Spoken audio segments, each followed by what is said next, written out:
6% in a single trade.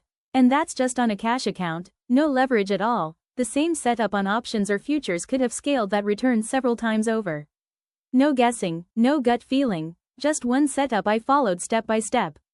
This is candle range theory, and today I'm not just going to explain the theory to you, I'm going to show you the exact trade I took on OKLO, entry to exit, numbers and all. Stick around, because by the end of this video you'll know exactly how to spot this setup yourself. Let's start simple. Candle range theory, or CRT, is built on one idea. Every single candle on your chart has a high and a low, and that high and low act like a mini support and resistance zone.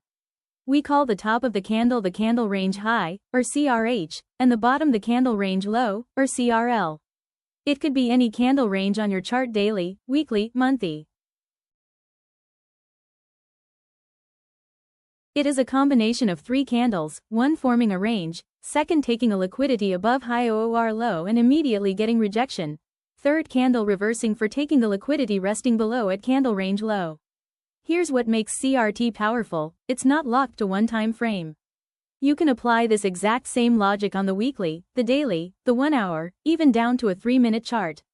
I personally like using the daily candles high and low, that's actually the PDH and PDL, previous day high and previous day low, as my range, and then dropping down to a lower time frame to find my entry inside that range. That's exactly what I did on the OKLO trade, which I'll show you in a second. I personally like working with the 1 hour and 4 hour range, because it gives me enough room for a clean entry without waiting around all week for a setup, and that's exactly the time frame I used on the trade, where I used the 4 hours time frame for marking the CRH and CRL and 1 hour and 1 minute for my trade entry I'm about to show you.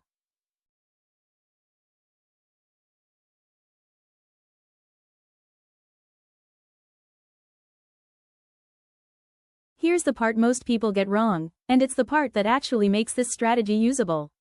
Once you've marked your candle range high and low on the higher time frame, you don't just enter blindly the second price touches that level. You drop down to a lower time frame and wait for two things to happen. First, a change of character, basically, structure shifting in your favor, telling you the sweep is done and price wants to reverse. Second, a fair value gap, a small imbalance left behind by that sharp move, which becomes our actual entry zone.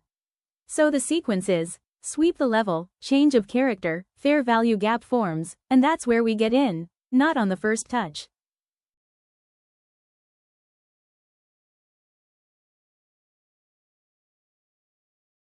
Alright, theory's done. Let's get into the actual trade, because this is the part one know you're here for. This is OKLO. On the 4-hour chart, you can already see the range I marked out, a clear high and a clear low that price had respected multiple times. After I noticed the price has reclaimed the PDL, I shifted to lower time frame, spotted the CHoCH and FVG, where I entered the trade and exited when it reaches the PDH. So let's zoom into exactly how I read this on the 1-hour chart. Price pushed down and swept below the prior day's low, that's the liquidity grab we're always looking for. But sweeping the level isn't enough on its own. What I needed to see next was confirmation that the low had actually been reclaimed. And that's exactly what happened. A hammer candle formed right at that level and closed back inside the range, above the PDL. That hammer is telling me sellers pushed price down, got rejected, and buyers took control before the candle closed. That's my confirmation that PDL has been reclaimed and the setup is alive. At this point I've got my range, I've got my sweep, and I've got my reaction. Now it's time to zoom in further and find my actual entry. Once I had that hammer confirmation on the 1 hour, I dropped all the way down to the 5-minute chart to get precise with my entry. Here's what I was looking for. First, a clean change of character. You can see it marked right where price breaks that short-term structure to the upside, telling me momentum has officially flipped in my favor. Right after that change of character, price left behind a fair value gap, that imbalance sitting just above the PDL. That gap became my entry zone. Instead of jumping in the second I saw the hammer on the 1 hour, waiting for this change of character in FVG on the 5-minute gave me a much tighter, more precise entry with a smaller stop and a better risk to reward. This is really the whole edge of the strategy. Higher time frame tells you where, lower time frame tells you exactly when. Here's the exact trade, numbers and all, nothing hidden. Price swept down into the candle range low, gave me my change of character, and a fair value gap formed right where the prior day's low lined up with that range low. That became my entry. $51.60. My stop went below the swing low, at $49.41, tight enough to keep risk small, but far enough that normal noise wouldn't take me out. My target was the candle range high, which also lined up with the prior day's high, at $55.80. That's risking $2.19 to make $4.20, just under a 2-to-1 reward to risk. And this time, the trade played out exactly the way the model said it should, which is what took my account up 6% that day. Now, keep in mind, this was a straight cash account trade, just buying the stock. The same exact setup, same entry and exit levels, could have been played through options or futures for a much bigger return on the capital. I'm sticking to the stock trade in this video to keep the breakdown simple, but the setup itself scales with whatever instrument you use it on. Now, before you go apply this yourself, let me save you some pain. These are the 3 mistakes that get most CRT traders stopped out. Number 1. Buying the touch, not the confirmation. Price touching your range low is not a signal. It's just information. You need the sweep and the reaction. Number 2. Ignoring the fair value gap.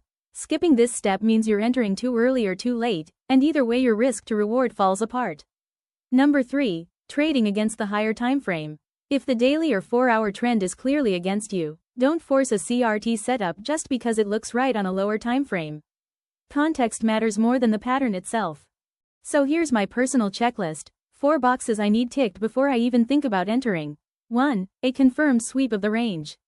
2. A clear change of character afterward. 3. A fair value gap actually forms. And 4. The reward to risk still makes sense once I map it out. If all 4 line up, that's a green light. And just as important, here's when I sit on my hands and do nothing. If price is choppy and range bound with no clear direction, I skip it. If volume or liquidity is low, I skip it. If there's news or earnings coming up that could blow through my stop, I skip it. Lastly, if I'd be fighting the higher timeframe trend, I skip it. CRT isn't a strategy that needs to be forced onto every chart. It works best when you let the setup come to you. So to recap, candle range high and low turn one single candle's range into support and resistance. You wait for a sweep, a change of character, and a fair value gap before you ever click buy or sell. And on OKLO, that gave me an entry at $51.60, a stop at $49.41, and a target at $55.80. Just under a 2-to-1 reward to risk. This isn't theory I'm just repeating to you. These are real charts and a real entry I took myself. If this breakdown helped, follow along, because I'll keep posting real trade breakdowns like this one. If you haven't subscribed or liked this video, don't forget to comment, subscribe, like and share. See you in the next video.